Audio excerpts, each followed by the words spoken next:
Now, getting into the trade, that's only half the battle. You need to know exactly where you're going to be exiting, looking to pair yourself once you're in that trade, okay, before you've even entered it.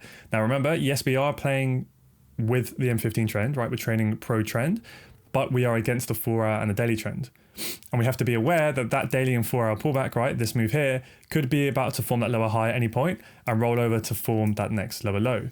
So let's have a quick look on the 4-hour chart and see where the next nearest sort of POI is, where I would be expecting potentially we could see a bit of a reaction or that lower high form. So the nearest area of interest we have is this 4-hour zone here, okay?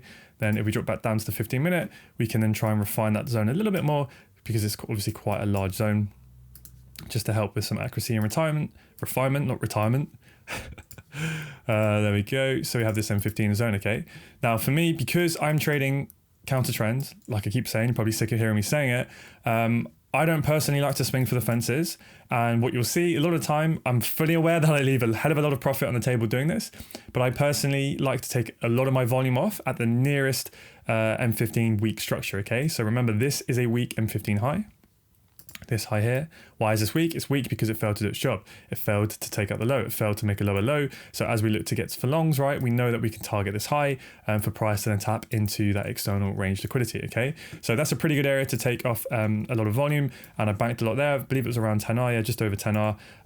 Yeah, again, I know I leave a lot of profit on the table, but this is just what is most congruent with my personality, what I find the easiest to trade. You know, you don't want to be fighting yourself every day, fighting digital candlesticks all day long, right? You need to find that plan, you know, that is most congruent with you. But again, I don't want to get into a psychology rant just now.